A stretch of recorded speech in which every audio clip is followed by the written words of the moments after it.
عرصہ آتا ہے کہ اس کا تصور بھی مشکل ہے. آدمی بہت عزیز اور قریبی رشتہ دار ہو، سال ڈیڑھ میں دل اس پر سخت ہونے لگتا ہے. بڑے سے بڑے حالات ہو، بعد میں آنکھوں سے آنسو نہیں نکلتے. سالوں ابراہیم علیہ السلام، آدم علیہ السلام روئے صرف کس پر کہ ایک غلہ چوک میں کھا گئے تھے، جان بوجھ کے نہیں.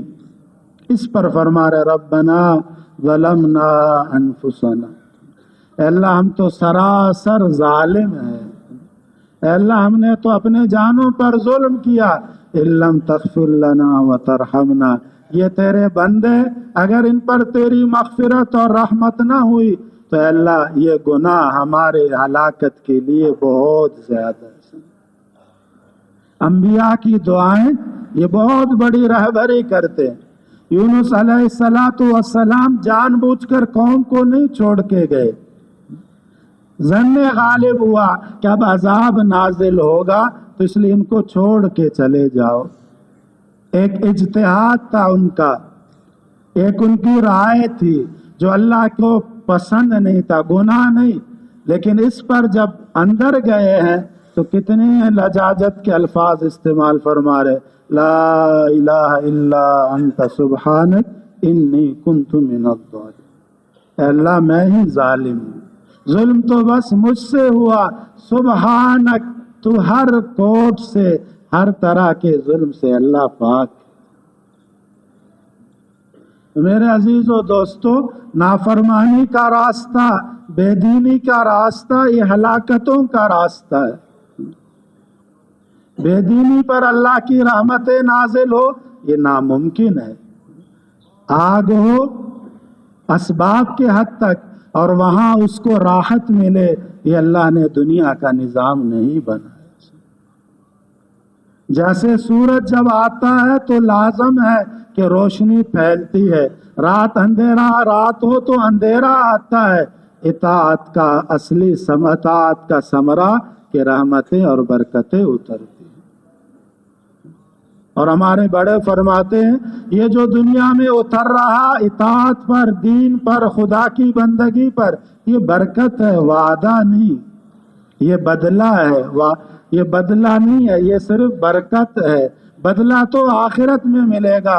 اور جو وہاں اللہ کو ناراض کر کے جائیں گے، خدا نے ان کے لیے عجیب سے لفظ استعمال کیے، اخسؤوا فیہا ولا تکلمون، بونگتے رہو، تم اس قابل نہیں اپنے رب کو خطاب کر سکو. تمہیں یہ حق نہیں کہ تم اپنے رب سے کچھ بولو. کیوں؟ نسیتم، تم ہمیں بھول گئے تھے. تمہاری زندگیوں پر اوروں کا قبضہ ہو گیا تھا، تم کسی اور کے بن کے زندگی گزار رہے تھے. اللہ رسول کے لیے تمہاری زندگی میں حصہ نہیں تھا. تمہیں اپنے مال و دولت سے، اپنے خواہشات سے فرصت نہیں تھے. سمجھانے والے سمجھاتے رہے لیکن اکڑ نے تمہیں راستہ بٹکا دیا. آج تم اس قابل نہیں کہ اپنے رب کے سامنے کچھ بول سکو. اور دوسروں کے بارے میں کیا فرمائے گا؟ سلام علیکم، تمہارے رب کی طرف سے سلامتی ہو. آؤ ہمارے بندو ہم سے کچھ سنو. خدا جب کسی کو سنائے اس مجلس کا کیا عالم ہوگا. اور کچھ چاہیے اے اللہ، اور کیا ہو سکتا ہے؟ چہرے سفید کر دیے، یہ جنتیں دے دی، یہ باغات اور نہر دے دیے. اچھا میرے بندو اب سن لو، تمہارا رب ہمیشہ کے لیے تم سے راضی ہو. کہ کیا مل رہا؟ کہ ادنا جنتی کو اتنا مل رہا کہ اس دنیا سے کئی گنا زیادہ ہے. ایک روایت میں آتا ہے، بخاری اور مسلم کی روایت ہے، فرمایا ایک جہنمی مسلمان ہوگا لیکن آگ میں جل رہا ہوگا. وہ جلتے جلتے گرتے پڑتے جہنم کے کنارے آئے گا تو اللہ تعالیٰ سے عرض کرے گا، باری تعالیٰ اس عذاب سے مجھے نجات دے. تو اللہ تعالیٰ فرمائیں گے، میرے بندے کچھ اور تو نہیں مانگو گے؟ کہ اللہ اور نہیں، بس اس عذاب سے، اس جہنم سے، اس آگ سے بچا لے، یہ بہت ہے. تو اللہ جب باہر نکالیں گے تو پیچھے مڑ کر دیکھے گا اور کہے گا الحمدللہ الذی، تمام تعریفیں اللہ کے لیے اے آگ جس سے اللہ نے مجھے نجات دی، تجھ سے اللہ۔ یہ جملہ پیچھے مڑ کے کہے گا تو جب سامنے نگاہ پڑے گی ایک سرسبز و شاداب درخت نظر آئے گا، کہنے لگے اللہ نکالا تو ویسے ہے، سایہ بھی دے دو۔ اور میں ابھی تو کہا تھا کچھ نہیں لوں گا، کہ اللہ تیرے لیے کیا مشکل ہے، ایک درخت، دوسرا درخت، تیسرا درخت۔ جب تیسرے درخت کے قریب پہنچے گا تو وہاں سے جنتیوں کی آوازیں آنے لگیں گی، ان کی خوشیاں منانا، ان کا اچھے الفاظ میں، تو عرض کرے گا باری تعالیٰ جنت میں بھی داخلہ فرما دے۔ تو اللہ تعالیٰ فرمایا ابھی تو تم نے کہا کچھ، اے اللہ بس یہ آخری تو اللہ تعالیٰ فرمائیں گے میرا بندہ تجھے یہ کافی ہے، دنیا سے 10 گنا بڑی جنت تجھے دے دوں۔ تو تعجب میں کہے گا اللہ خدا ہو کر بھی میرا مذاق اڑاتا ہے۔ تو اس پر اللہ کے رسول مسکرا پڑے اور فرمایا اللہ اس کے جواب پر ایسے مسکرائیں گے اور فرمائیں گے میرے بندے یہ مذاق نہیں، یہ تیرے رب کی رحمت۔ ایک دفعہ اللہ کے رسول مجلس میں بیٹھے تھے، ایک عورت قید ہو کر آئی اور جنگی قیدی آئے، اس میں ایک عورت بھی قیدی بن کے، اس عورت کا بچہ بھی اس کے ساتھ قیدیوں میں تھا، لیکن لشکر میں اس سے بچھڑ گیا۔ تو کبھی ادھر بھاگے بچے کو دیکھے، کبھی ادھر بھاگ کے بچے کو دیکھے، کبھی ادھر دوڑ لگائے، دوڑ لگاتے تلاش کرتے کرتے بچہ ملا، عورت نے سینے سے لگایا۔ اللہ کے رسول اور صحابہ یہ منظر دیکھ رہے تھے، فرمایا کیا خیال ہے یہ بچہ، یہ عورت اس بچے کو آگ میں ڈالے گی؟ یا رسول اللہ اتنی بے چین کہاں یہ برداشت کریں؟ فرمایا تمہارا رب تم سے اس ماں سے کئی گنا زیادہ شفیق ہے۔ ان رحمت اللہ قریب من المحسنین، اللہ بڑے رحیم ہے، وہ اتنے رحیم ہے، اتنے کریم ہے، اتنے غفور ہے۔ انہوں نے یہاں تک فرمایا سارے زندگی کے گناہگار ہو مایوس نہ ہو، بلکہ مایوسی کو کبیرہ گناہ بتلایا اور صاف حکم دیا لا تقنطوا من رحمت اللہ، اپنی رب کی رحمت سے مایوس نہ ہو۔ کتنا رحیم ہے، فرمایا ساری زندگی گناہ کرتے رہو، گناہ تمہارے آسمانوں تک جائے، لا حساب لا محدود ہو، دل سے خدا کے سامنے ایک قطرہ آنسو کا گرا دو، وہ سب بخش دے، اس کے لیے کوئی مشکل نہیں۔ میرے بھائیو دوستو، اللہ کے پاس سب کچھ، رحمت بھی اللہ کا، دنیا بھی اللہ کی، آخرت بھی اللہ کی۔ اس لیے اللہ تعالیٰ بڑے عجیب انداز سے فرماتے یا ایھا الانسان ما غرک بربک الکریم، عجیب دھوکے میں پڑا ہے، بڑا اللہ کا ثانی مثل تجھے کہاں ملا؟ اتنی محبت، اتنی رحمت، اتنی طاقت، اتنی عطا، اتنا سب کچھ بھلا کون تجھے دے سکتا ہے؟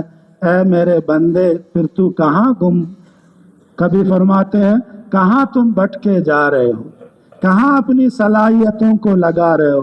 ففروا الی اللہ، دل و جان سے اللہ کی طرف متوجہ ہو۔ جب اللہ کی طرف متوجہ ہو جاؤ گے اللہ رحمت کے دروازے کھول دے۔ ان الدین عند اللہ الاسلام فرمائے، زندگی گزارنا ہے تو تمہارے رب کو صرف ایک زندگی پسند ہے جو محمد عربی صلی اللہ علیہ وسلم لے کر آئے۔ اپنے نبی کو سارے عالم کے لیے اللہ نے رہبر، رہنما، قائد بنا کر بھیجا۔ ان لکم فی رسول اللہ اسوہ، آپ کو رہبر بنایا، آپ کو قائد بنا، آپ کو مثل بنایا۔ ایمان لانا ہے، زندگی گزارنی ہے تو یہ میرا بندہ جیسے زندگی گزار رہا ہے اس طرح کی زندگی۔ ایک صحابی کو آپ نصیحت فرما رہے کہ اگر تم زندگی ایسے گزار سکتے ہو کہ تمہارا دل ہر مسلمان کے بارے میں صاف رہے تو ایسے زندگی گزار لو کہ یہ میری سنت ہے کہ میرا دل ہر ایک کے بارے میں صاف ہے۔ جب تم ایسا کرو گے تو تم میرے سنت کو اپنانے والے ہوں گے، اور جو میرے سنت کو اپنائے گا وہ مجھ سے محبت کرنے والا شمار ہوگا، اور جو مجھ سے محبت کرے گا وہ جنت میں میرے ساتھ ایسے کھڑے ہو۔ المرء مع من احب، یہ رسول اللہ نے فرمایا۔ ایک صحابی آئے، یا رسول اللہ بے چین ہوتا ہوں جب تک کہ دیدار سے آنکھیں ٹھنڈی نہ کروں۔ یہاں تو آپ سامنے ہوتے ہیں، بھاگ کے آ کر دل کو چین مل جاتا ہے، اے اللہ کے رسول وہاں تو آپ کا مقام بہت اونچا ہوگا، میں کمزور مسلمان، میں بھلا آپ کو کیسے پا سکوں گا؟ اس پر اللہ کے رسول صلی اللہ علیہ وسلم نے ارشاد فرمایا، المرء مع من احب، جس کی محبت ہے جس کے ساتھ ہوگی کل کو انہی کے ساتھ اٹھایا جائے۔ تو اطاعت یہ محبت پیدا کرتا ہے، اور محبت یہ دین میں مقصود ہے۔ اشد حبا للہ، یہ اللہ نے صحابہ کے بارے میں فرمایا، یہ اللہ سے بہت زیادہ محبت کرنے والے ہیں۔ عمر رضی اللہ تعالیٰ عنہ کو جو حضور نے فرمایا الآن یا عمر، تو شیخ نے لکھا ہے کہ یہ کیفیت تو بہت پہلے پیدا ہونی چاہیے کہ تمہارے دل و دماغ پر تو اللہ کے رسول چھائے ہوئے ہوں، اب آ کر میں تمہیں سب سے محبوب ہو رہا ہوں۔ ایک مطلب حضرت شیخ نے یہ لکھا، تو مسلمان کا عالم ہو یہ ہے کہ وہ تو رسول اللہ کی زندگی کو سینے سے لگاتا ہے۔ اللہ کے رسول صلی اللہ علیہ وسلم اللہ کو بڑے محبوب ہیں، اور اتنے محبوب ہے کہ آپ کے شہر کی قسم فرما رہے، اور علماء نے لکھا ہے کہ شہر تو کیا ہے کہ آدمی وہاں چلتا ہے اس کے قدم لگتے ہیں، تو رسول اللہ